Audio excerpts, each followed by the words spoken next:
you doing? It's good to see you. And you, as always. Right. So, should we start with how we met? Yes, that's a good starting point. Was it 9 years ago? No, 10. 10. Yeah. 10 years ago. 10 years ago.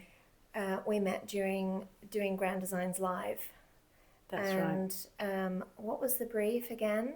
It was quite open because I did a dining room. That's right. It was a very open brief, wasn't it? I ended up getting a very random email saying, would you like to take part in Grand Designs Live and submit design for a room based on colour block? Colour blocking. That's right. Which was very open. Yes, blank canvas. Yeah, that's right. Okay, and your stand looked amazing. So my stand was, I just took it literally because I just thought maybe the punters aren't that clever. Turns out they weren't. Turns out they weren't, yeah.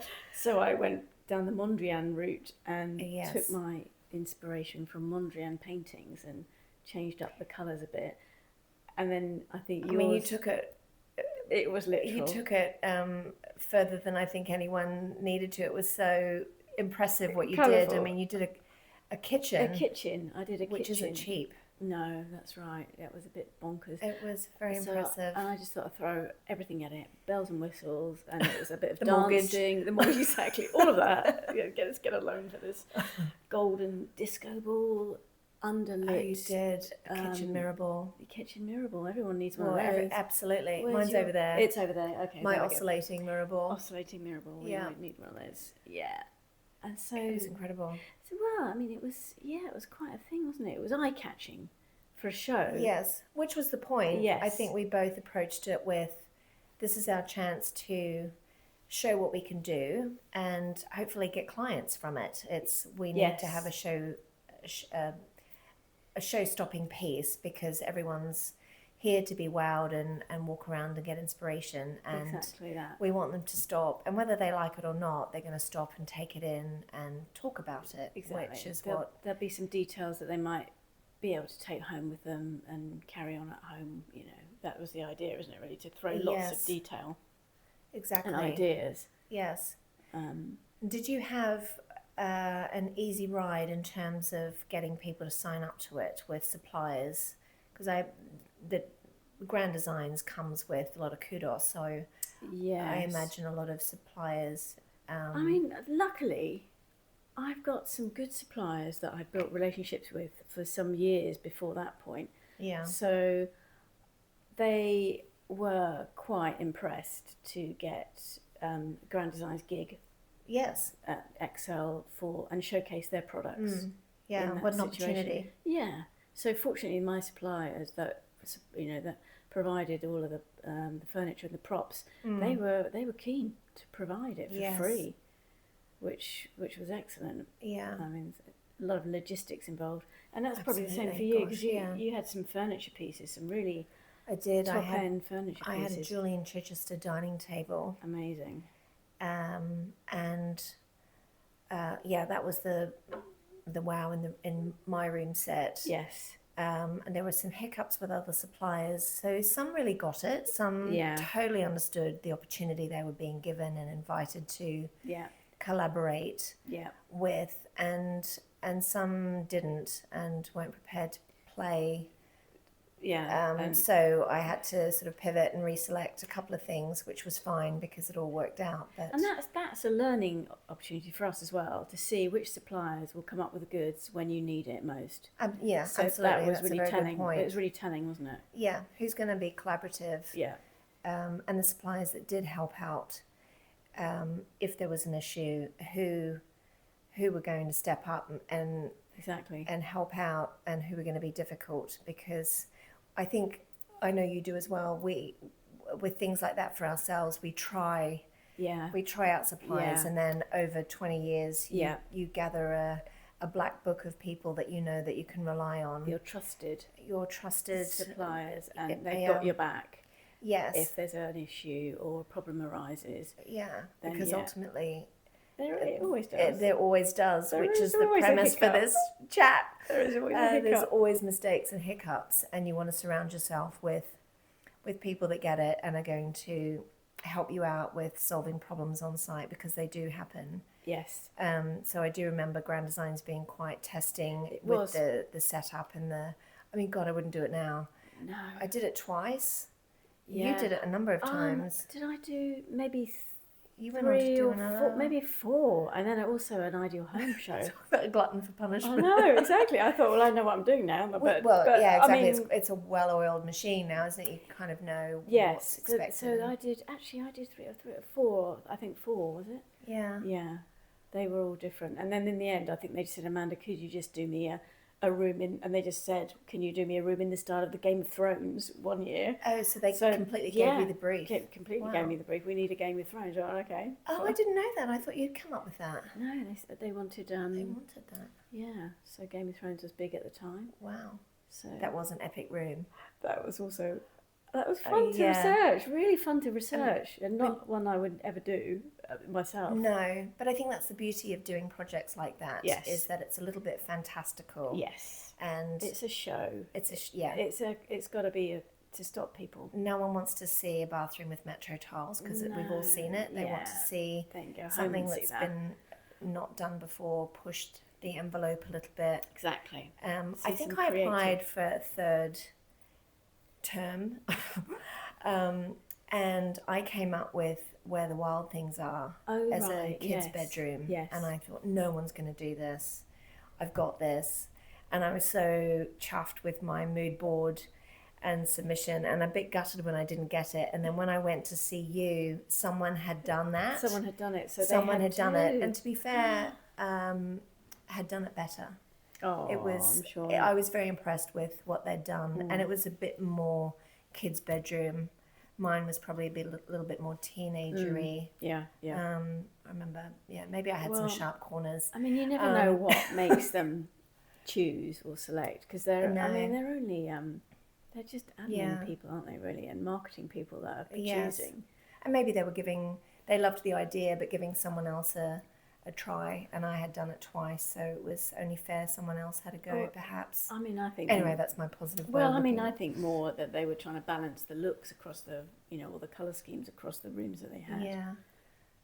Okay. So that's how we met, but I remember meeting you, as I did everyone that was doing the 6, I think there were 6 room sets. Yes.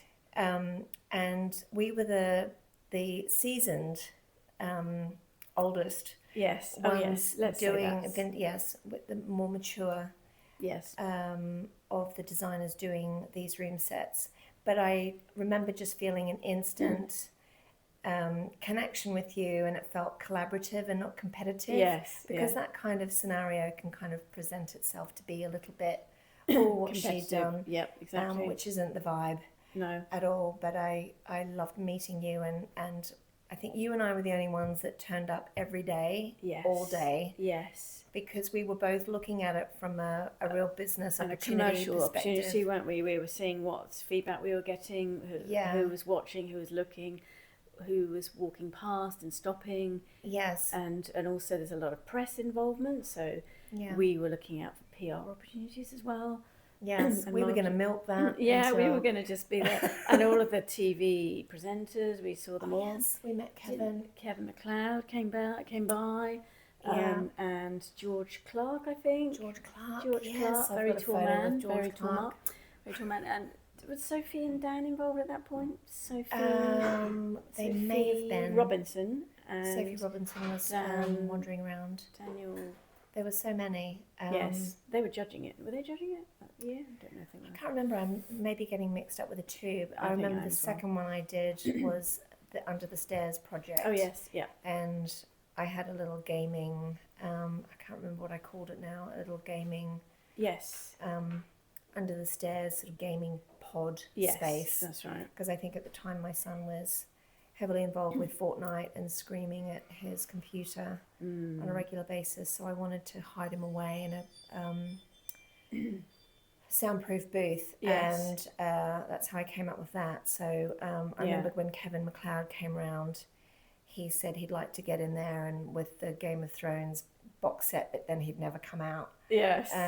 So that was that's right. And I had done at the understairs and a tiny toilet.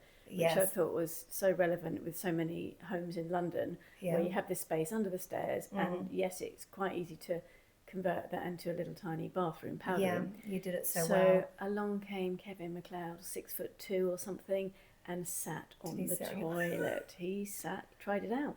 Well, I mean, he didn't try it out in that sense. There's a scoop. There's a scoop. Ooh, that would have been a bit awkward. Not plumbed in. Show only. Not. Did he peel himself in there? He got himself in there. He folded himself in under the stairs onto the toilet. Did you get the photographs? Yes, Of course you did. Definitely. Oh, what a scoop! Yeah. But he was really engaged that year. Really, engaged with us and he was very charming. He was. And Barbara Chandler. Oh yes. Sunny Gran is her Instagram feed, and she writes for the Evening Standard. Excellent. She was very sweet. Yes. So it was a great experience, but I always feel that the best thing that came out of that was my friendship with you. Because we have been mates for 10 years. Yes. And I love that we always meet up for trade shows or a launch. We love a launch. Love a launch. A lunch and learn. Yes, lunch and learn. We'll go to the opening of an envelope. Exactly, we'll be there. And if there's a tote going, we'll have a tote. Love a free tote. Love a tote. Or a goodie bag. We've chased someone down for a backpack once, haven't we? Like them well. Yes. We love a tote bag or a goodie bag. What is it about a tote? I've got so many canvas bags. So useful. For so many things. Yes. So anyway, but yes, it's much more fun. Our own printed. Oh yeah, we should. Our own branding. Yeah, I did actually. I got large totes. Have you? Yeah, I didn't rush. I brought you one. You've got your own tote. Oh yeah. Christ, I missed that memo. Okay, better bring you one. Now I feel competitive. No, exactly. Not collaborative. I want a tote. I want a tote. I'd be wearing yours though. It's a bit more of a carrier tote. It's like a shopping. Yeah. I did get one once that had one of those captions, those catchphrases. Keep calm and trust your interior designer. Oh, I love that. So I had that for a while. As a fridge magnet. That is fantastic. You did, and it's there. It's still there because it's so true. I love that because keep calm and just trust. Just trust the process. Exactly. Don't put your oar in. That's the thing. That's a hard sell to some clients, isn't it? To trust. It is very hard, and I think when they do get it and trust the process, then it's such a joy. 100%. They're in it 100%. Yeah, I agree with that. Okay, so that might segue into some tricky. Where's it got wrong, or some red flags? Like, have you had a client that an example of where that relationship hasn't gone well and why? Oh gosh. Or a red flag? Have you got one? I have. In this particular client, there were 2 red flags with this client. I mean, he had bunting, and I still pressed on. And it's interesting. You sort of learn along the way. As a decoration, he had bunting. No, as in he was like covered in red flags. Like he had I see what you mean. Oh, I'm with you. Okay, so many red flags. Many red flags. He was tangled up in it. There was bunting. Right, got you. I was recommended to him by the builder that he used, so I thought, well, this is quite nice, the way that this has come about. Yes. And when I met him, he led me into the porch and into the living room, and he had the cricket on the big TV in the living room, and he didn't take his eyes off that television. Wasn't paying attention. No. We walked in, and he leant against the couch and just kind of occasionally, in between innings, would sort of dip. And I was starting to get uncomfortable. And in my head, I was thinking, should I come back another time? Yes. But we conducted the entire initial meeting like that, which was uncomfortable. And then his wife arrived, and the temperature dropped in the room. And I started asking questions, and trying to sort of, focus what they want to achieve from your meeting. What is the brief here? Yeah. Trying to get a conversation started. They ended up having a little bit of a bicker about the purpose of the room. So clearly they weren't on the same page with moving forward. Right. So I did sort of feel like it was a bit premature that I was there because they hadn't agreed. But then she disclosed that she'd used an interior designer in the main house. So this was for an outbuilding, effectively, that they wanted help with. Yes. So it was a very small project, but doesn't matter. No. They're quite fun to do. Yeah. So my first question was, why aren't you using the interior designer from your main house? Yes. In this That'll be the red flag that project they fell out. Did they fall well, out? yes, and she sort of squirmed a bit and didn't really answer me directly, but needless to say, it didn't go well. We parted ways, and but the red flags were certainly that he just wasn't giving me the respect and the meeting and the attention that it deserved. Yeah. And that there had been a designer prior to myself that they weren't using in the next phase. Yes. Which that says a lot, really. That does say a lot, doesn't it? It's telling, isn't it? It's very telling. And maybe next time I would contact that designer and ask them maybe why. Yeah. I don't know. I mean, would you, if someone called you and said, you know, I don't know how that conversation would kind of go. I mean, whether they'd be slightly offended that they weren't being, or would they divulge? They would probably. Yeah, it's an interesting concept, but it's a conversation that definitely could be had from a designer to a designer. Yes, it's fair enough, isn't it? Oh, hey, listen, yeah, been asked to come and look at this project. I understand you've done the work on the house. How were things? Yeah, how did it go? And then. Yeah, you know, I'm throwing my hat in the ring for this second phase. Yeah. And I understand you did the first phase, so how did it go? I mean, you could slip a compliment if you like. You know, it's a bit that you love like. What you did. Yeah, love what you did there. But, but I did. So I was being truthful on that. So I think I did feel those, and I think if you have those gut feelings, quite often they always work out to be. Totally agree, because I have got an example actually now that you said that.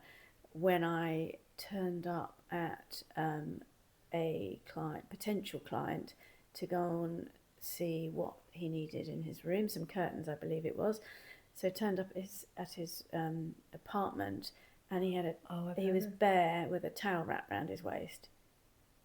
Oh, Jesus. That's how he answered the door. Was it wrapped in a towel? He just had a towel wrapped around his waist. Not on his head like Ferris, because that would be quite amazing. But like he just got out of the shower. But he didn't make any excuses to say, "Oh, let me just go and change." But no, let me just strut about with my bare chest and my towel wrapped around it and show you. He was quite loud and proud about it. Yeah. Didn't think for a second it was inappropriate. No. Oh gosh. Well, awkward. How did you feel? So that was a bit awkward. I did feel like, this isn't great. What am I doing here now? Yeah. Because I think in those moments you feel this isn't right. Yeah. But then there's that female voice that I don't want to make a fuss. Yes. Maybe this is in my head. Maybe this is okay. Yeah. But I don't want to make a scene. Yeah. Can I just and then when you look back on it. When you look back on it, can we just be professional about this and see what window I'm looking at and measuring? Yeah. How about I wait in my car while you get dressed? And maybe. All these things that come to mind. But I did get to a point where I did some work with him, picked wallpapers and a colour scheme. I think did the curtains. Now you're married. It went well. But then I think I did get to a point where I said, no, I'm not going to do this for you, you know. Yeah. So, just creepy vibes. Yeah, creepy vibes. Not good. Well, we should always trust those, shouldn't we? Yeah, trust the gut feel, I think. Definitely. Yes. Yeah. Have you had any other creepy vibes on site? No, I don't think so. Maybe I may have buried it. We've had literally creepy vibes. Yeah. Pet snake escaped in a client's house. Jesus. I know, that was fairly creepy. So, yeah, pet snake had escaped, but the housekeeper said it's okay to come in and work because the curtain fitter was installing some curtains. So I had to coach him through, saying it's okay, there's not a snake sliding around, because I'm not going in there if there's a snake on the loose. And so, no, they found it and recaptured it, which was a little white lie, so that I could get the curtains installed. Oh my gosh. Yeah, that was quite tricky. How big was the snake? I would have gone in. You would have gone in. Have you all right with snakes? I think I'm totally all right with snakes. I've grown up with snakes. It was one of these big ass ones that... A big python? I mean, I don't know, because it had a tank, a sort of made-to-measure tank in the room, heated. Oh. So it was I don't know what type it was, actually. Good question. Okay. I just had visions of a boa constrictor. Well, likewise. But it probably wasn't. Yes.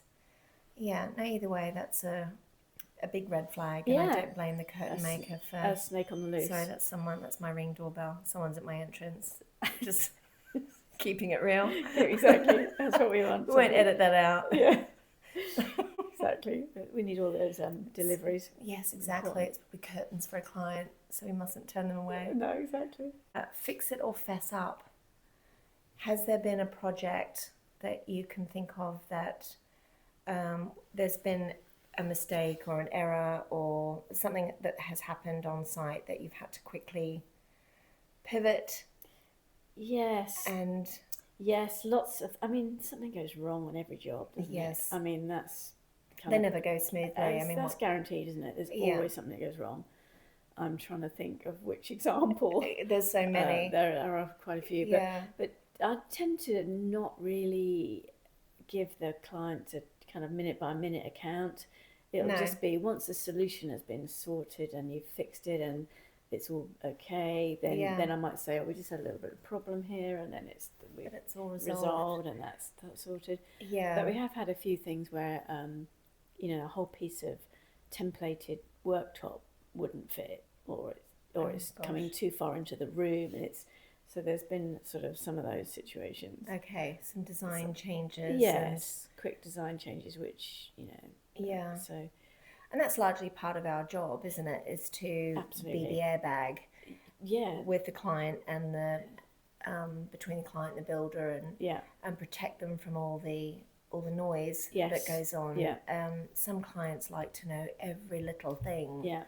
And want to be CC'd, and I don't think that's productive. No. I've only had a couple of people like that. Otherwise, I see myself as the we're just the buffer. Yeah, we are, and we're resolving things as we go and trying to think. Usually, we're trying to think ahead, what's happening next, to sort of smooth the way for the next part of the installation. Yes. Or if it's electrical, or if it's plumbing, we're trying to problem solve all the little details and make sure they've all got the trades have what they need to do the work, or the paint turns up at the right time, and all of these things that we kind of try and smooth the way for the trades, aren't we, really? Yeah. To make sure they've all got what they need to carry out a good job.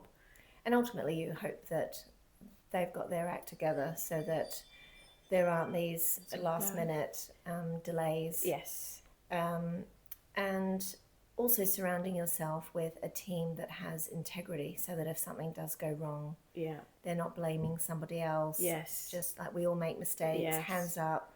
Yeah. I've done this, or this hasn't gone to plan. What do we do? And we make last minute design decisions on the spot. And solve it together. So, solve it together. Get everyone involved and solve it together, because it's not good having finger pointing, that's not No, great. It's not constructive. The client doesn't want to see that. No. And ultimately you just want to give solutions to the client and let them think that it's all gone very smoothly. Yes. Protect them from the problems that can come up. I think that's primarily why I wanted to do this, was things go wrong all the time. Yes. And I didn't feel that things were really honestly discussed. And I think our social media and our websites, etc., are all curated perfection. These squares and these reels are all wonderful end results of projects that we've done. Yes. And no one wants to discuss the bumps along the way. Yeah. And speaking for myself, I never wanted to discuss any of that during this renovation, and so much went wrong. More went wrong than right. And at the time, I didn't want to document it because I felt so embarrassed that it was happening and responsible. And but somehow it's going to reflect on but it me. Is how you handle it. It is how you handle it and how you resolve it that is the strength in there. Yes. Because if you suddenly panic and it's, you know, this has gone wrong and you haven't got a clue how to fix it, that would be one thing. But if you have been in there and you have solved every issue that's come up, and moved forward with it all and found a new solution, a different idea to, and that's a brilliant creative brain solving as you go. Yes, yeah, you're right. Thank you. And you talked me off a bridge a few times. I think when you're on your own, like we are, you don't have a buddy to just go, Jesus Christ, like what is going on? Yeah. And you don't have an emotional airbag next to you to help problem solve. So a lot of the time you're on the spot. Yes. And thinking on the spot, or you're cornered, and it's exhausting. But I am proud of the fact that I have had to make quick decisions, and some of the design changes I've made have ended up being for the better. Brilliant. Which is a win. Yes, definitely. But at the time, it's I remember feeling like, oh, is this my fault? It's going to look like I'm incompetent. Yeah. I mean, those little voices that can creep into our heads sometimes. But there's always, I mean, some builders that we work with, they always say you never know what you're going to find when you open it up, and you open up the floor or the walls or the roof, and you don't know what's there. So you can't predict everything. No, you can't predict how a project's going to evolve. But in my case, I think there were a number of situations where accountability wasn't taken. Yes. And I had to sort of find the paper trail of, no, I did say this. Oh dear, yeah. And so that was exhausting, just trying to fight my corner and not feel fleeced. Yes. So there were a few of those, which was character building. Yes.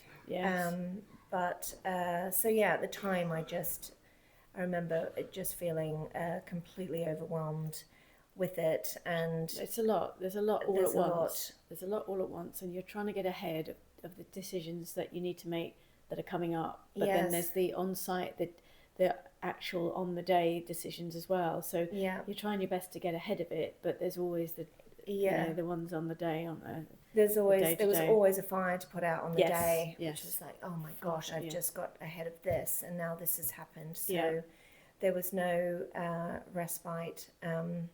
So I do feel quite comfortable now talking about it, and I think it's not because I have a vendetta with anybody. It's just being honest about what went on, and hopefully someone might not make the same mistake that I've done with this. So it's more, these are my experiences in my career, in my recent project to discuss with you, and your stories. Yes, exactly. And so for anyone interested in interiors, it might be educational and amusing and insightful. Yes. And also introducing some suppliers along the way that have been our heroes. Our heroes, 5 stars. 5-star heroes, and then the ones that are a bit rubbish. Avoid. Yes, not recommended. Not recommended.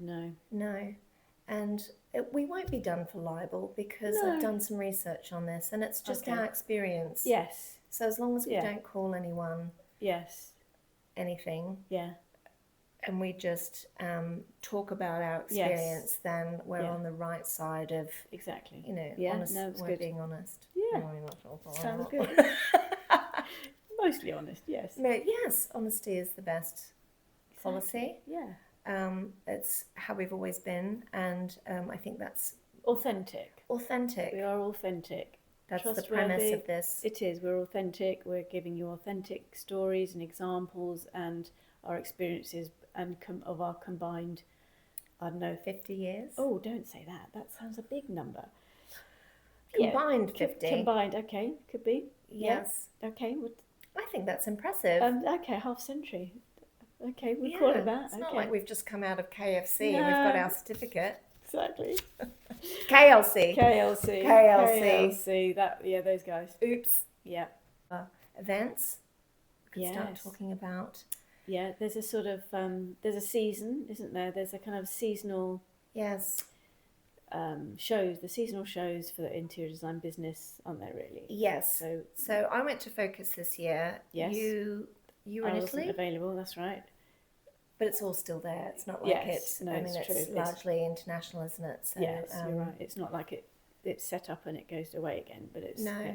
In fact, all the stalls in the Avenue are still at Chelsea Harbour. Okay, so you went to Focus. How was Focus then? It was very busy and very social, which is lovely. Yes.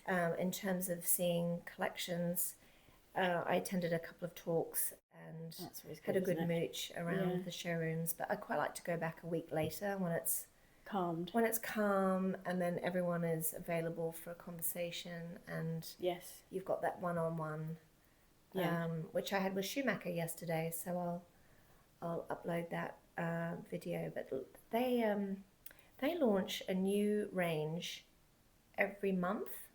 Wow. Every month, something new. That's a lot. Yes. And I said to Eva, my gosh, you must be exhausted. No, it was trimmings, fabrics, wall coverings. Yeah, okay. Something new each month.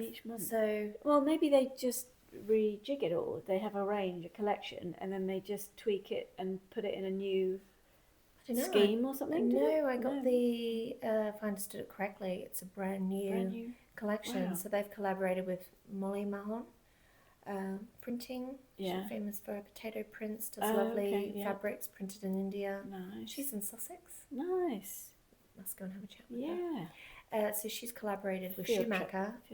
A field trip, yes. A lunch and learn. Yes, exactly. We love those. On the road with the podcast.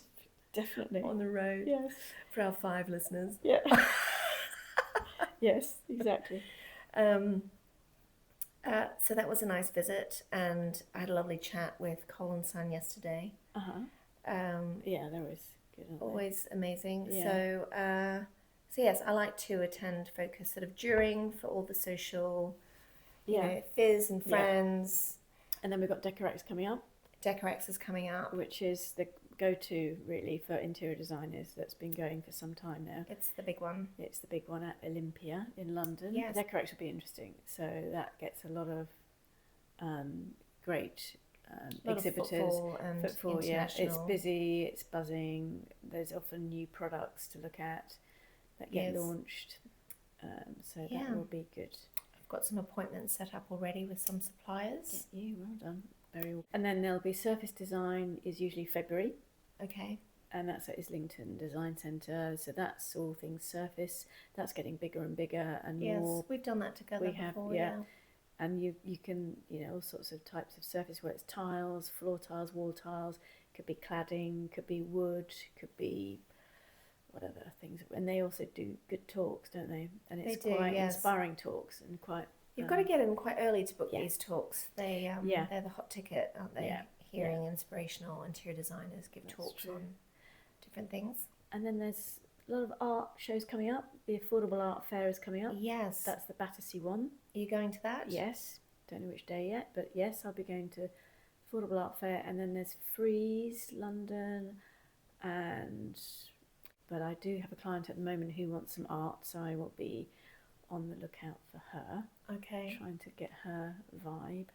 Is that new, or do you often source art for your clients? I do often source art for clients, yes, which is lovely to do. It's really, So do you start with the art, or are you finding a piece that is fitting into an existing scheme that you've done?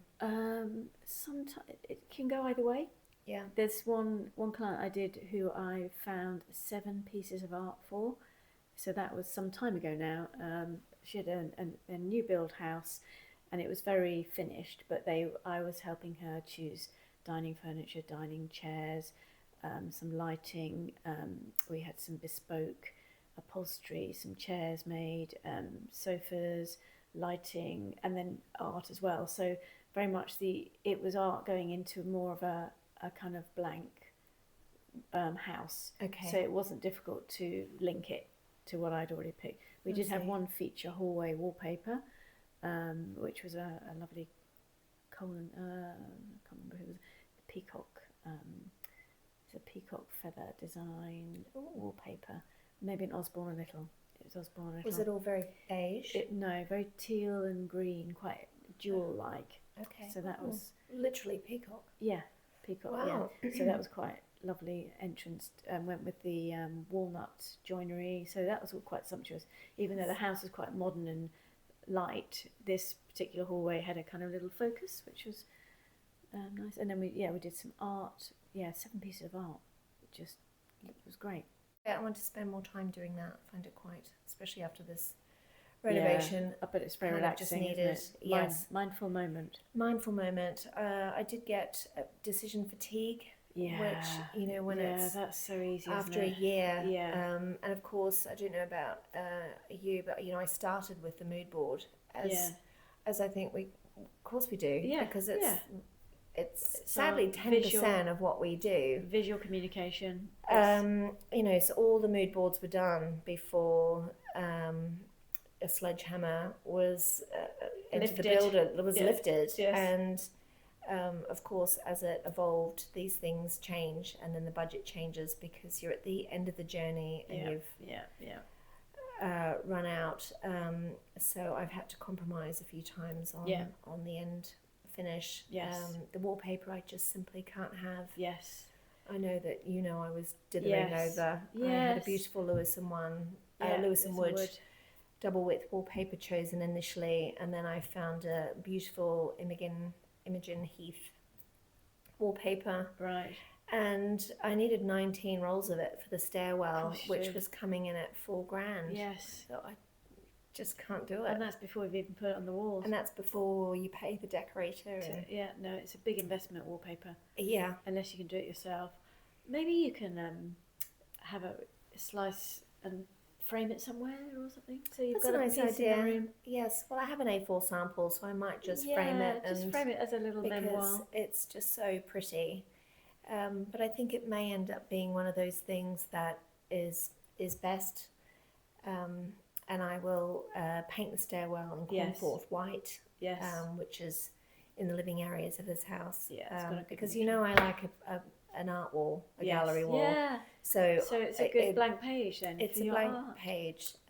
It might have been too busy had I wallpapered and then good point. Place. So I'm trying to sort of pivot the brain and accept that it wasn't meant to be. Yeah. These things can take time. The house doesn't all have to be finished within a certain time frame. No. It's house not can like keep you're rushing evolving. off anywhere. It's you're here. No, it's not a show home I've got to finish to sell. It is a show home because that's how we're wired. Yes. But I've given myself permission to just relax. It'll get done when it gets done. Yes. And if it takes another year, curtains are a huge expense. They are. And you know that as soon as I've chosen a fabric, another one will come along. I know, this is what happens. I call another it... trade show. I know. As a designer, you have sort of selection paralysis sometimes, because you go to select what you think is your favourite ever, and then you do go to another showroom or another show, and you see, I like that better. Yes. So you fall in love with something else. But then that can happen multiple times. Yeah. So actually, it did with this bloody wallpaper. So then nothing gets done. So it's paralysis. Yeah. For a reason. So then blank page. That's what I've gone for. Yeah. So yeah.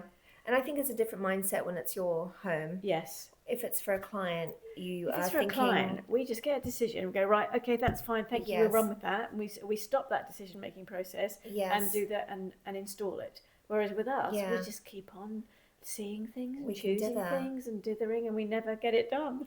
Because we think, well, hang on, it's focus in 4 months. We'll have a look. Hold everything, tools down. I want to see what comes out. What's happening. And then the process starts again. Yeah. So it is a different mindset, but I think you're right for now. Blank canvas. It could be a little bit of a myth, couldn't it, that people have this perception that interior designers' homes are immaculate, beautifully curated spaces. And reality is... That's prevented me hosting for months. Yes, exactly. Literally. Yes. Because they do have an expectation, and fair enough, because, a designer's home has got to be special, or there's got to be something about it.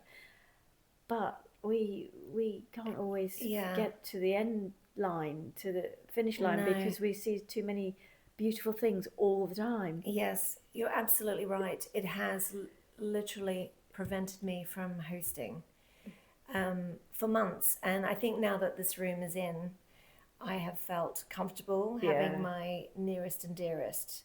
But I've caveated with, it's not house and garden ready. Yeah. I'm not going to give you the full tour. Yeah. Because there is that expectation that it's going to be finished and perfect and immaculate. And actually, it's work in progress. It's not. It's a work in progress. And we don't have the budgets that some of our clients have. Yes. So, and then other things will get done. We'll have, I've priorities got IKEA curtains in my daughter's room, which is fine. She's very happy. Yeah. And down the line, we'll get the ball gown and exactly. It'll evolve. Priorities change. So yes, but that's what we're good at. We can make something. We can mix up your high end pieces with some high street pieces and get a fabulous look. That's where the skill is. Yeah. And I think my superpower is value engineering. Yes. A room. Yes. And choosing something that is not super expensive, but looks. Yeah. The hero piece of the room. The hero, the jewelry of the room. Yeah. And then everything else is affordable, or the client already had. Yes. And you make those tweaks and make it look very curated and new, and it all ties everything in together. Yes. And that's what we do. So that leads us nicely into, why would you use an interior designer? So what have your clients said to you that has reaffirmed and made you feel good about what you've done for them? It's a good question, because generally the clients are very time poor. Yes. The clients that I have are very time poor, so they don't have the time for all of these decisions to make quickly. Yes, the hundreds of decisions that goes into a project of any sort. Yeah. So they're either time poor, or they're also time poor and don't have any creativity of their own. Yeah. And sometimes you can see that when you walk into their homes. You can say, oh, this is a pretty uninteresting house or some of them aren't interested. They really aren't interested in their home. It's not their priority. Yeah. They might prefer to spend their money on holidays or I don't know, a nice car. But anyway, so there's a reason why. So then if you don't have the creativity, then it's a step for them to say, right, I can't do this. I hold my hand up. I can't do this myself. I'm going to find an interior designer. Right. So that's where we come in. Yes. And I think we should sort of make it clear that it's not overwhelmingly expensive to engage an interior designer, because I think the perception is isn't there? Interior design can cost a lot of money, and it can do, which is why you need to shop around. Yes. But also, I mean, I offer a sort of low-key service where you can just operate on an hourly rate and give a client who's potentially got a sticking point with a small thing in their lounge or something, and then you can just give them a couple of hours, very accessible, to pay a couple of hours work to give them for advice and a few more ideas. Yes. Everyone's different. Yes. It depends on the years of experience you have. Maybe your qualifications, I don't know, but I've never been asked that, which is maybe something to come back to. Yeah. I've worked in a number of different ways like yourself, and it depends on the client. It depends on the brief and what they want. If they just want some advice, then an hourly rate works very well. Yes. If they want one room done, yeah, then you can work on an hourly rate or a design fee. Fixed with fee, yeah. A fixed fee with maybe some time capped. Yes, that's because right. what we've learned along the way is that you think something's going to take maybe 30 hours. Yes. And then there's scope creep because this client takes 10 hours to decide on a vanilla cushion. Exactly. And so you learn along the way to cap some of the hours within that design fee. Yes. Also, because it can run away. It can run away. And then if there's a site visit in there, then that's obviously more time input for you to travel there, get there, and spend the time. So often I will cap maybe 1 or 2 site visits into a fee so that they understand that you know, I'm not coming for free every time you say, can you come and look at this light switch? It's you know, it's to keep our time realistic. Yes, and transparency for the client, so that we don't have these situations where they could say, oh, this isn't, I'm not getting a lot for my money, or and I think over the years we've sort of ironed all of those creases out, and so the way we work is quite tight and efficient, and we've got some contracts in place. But circling back, it does depend on the client and the brief as to how we can structure it, and so the benefits of using an interior designer are so I had one lovely client. She kindly called me a safe pair of hands. What a compliment! It was so nice a really nice thing to say. It stays with me, that actually. Yes. There's a t-shirt. There's a t-shirt. It is. I'm a safe pair of hands. Tote bag. Oh, a tote.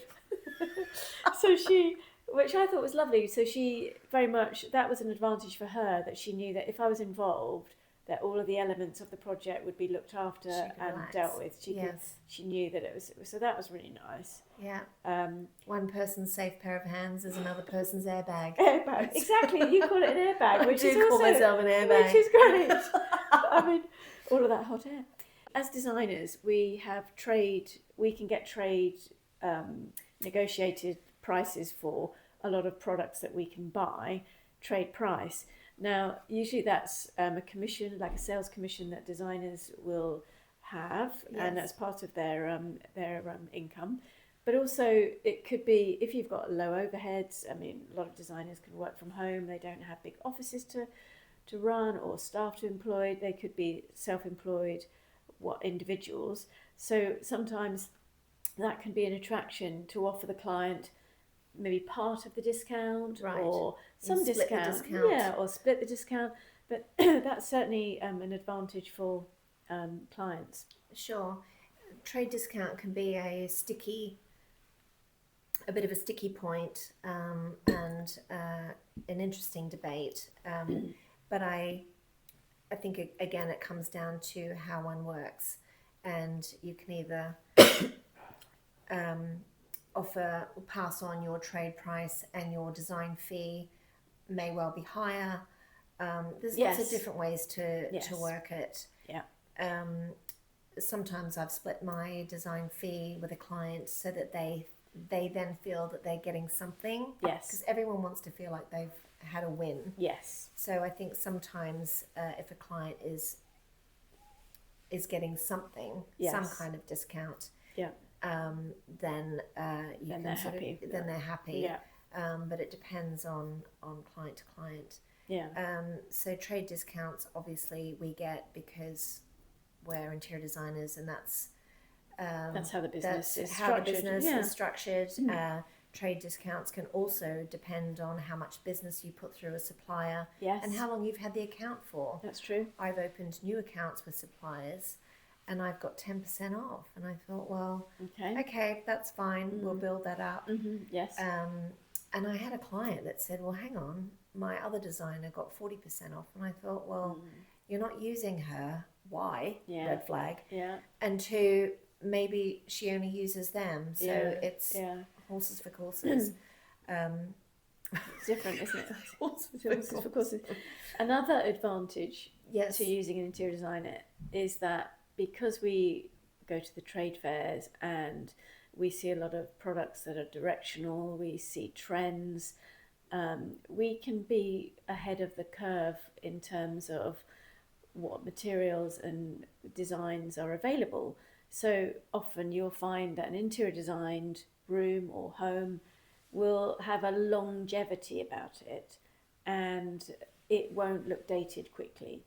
So we have a crystal ball. We're not witches, but we have a crystal ball. But we can look into the future and see what's coming down the line, and it will eventually trickle to the high street regular punter. But we usually get there a few years ahead, and can install designs that look fresh and new and will last the test of time. Yes. So it depends on the priority of a client, really. If they want something that's on the button, we can do that. Or if they want something that's it's a big investment for them, they want it to last, we can do that too, because of our knowledge that we have soaked up in all of the fairs that we visit. Yes, our business is being kept informed, attending all of these trade shows and being aware of what's out there. Yes. But I like what you said about timeless interior design, and that's what I pride myself on. Also, this week I went back to my Wimbledon project because we had a couple of tweaks to make for one of the girls' bedrooms. I installed that job just after lockdown, during lockdown, 5 years ago. Yes. Which was challenging, but the girls were obviously a lot younger, and I was very conscious about designing their bedrooms to not look twee. Yes. Because I didn't want them to date, and I thought, you're spending so much money on this brand new build and home. I don't want you to have to re-wallpaper and rebuild in 5 years. And so going back to the room, and what we did was I needed to source a dressing table, and we updated the blind and reupholstered a reading chair. So they were just small tweaks, but the room still looked brand new. Brilliant. And my client said, it's aged very well. And I said that wasn't a coincidence. It was well thought through. Yeah. Because I didn't want you to have to redecorate and feel that your little girl was now too grown up for this wallpaper. Yes. It's grown with her. So I think that's what we do. We think ahead, don't we, for things like that? We think ahead, and we're not in the business to try and make you redecorate your kids' bedrooms. I mean, some fun wallpapers are obviously on the market, and if you've got the budget to redo every few years, then call us. I've got a similar project as well, actually. Yeah. So I installed teenagers' bedrooms. They're always really fun. They are really, teenage boys, fantastic. So I did a crazy mural with a sort of pow and a thing or whatever. Yeah. And now we are 8 years later. Yeah. And no, he wants the same colour, but doesn't want the mural anymore. I see. And then some tweaks as well. Okay. Well, so you can wallpaper over that or paint over it. Yeah, so that was interesting that you say that. Yeah. I did a Spider-Man mural in Heath's room. Yes. In our last house. I think he was 4 when we moved in. Yeah. And it lasted a good 10, 12 years. He loved it. It was still fun. Yeah. I mean, he still loves Marvel and Spider-Man. It's still relevant. Yeah. But we sort of, there was no longer Lego on the table. It evolved, but I think if it's sort of done where the accessories are childish, but the bones of the room can grow with them, then that's clever design. Yeah, definitely. Well, that might be a nice way to end that. Yeah.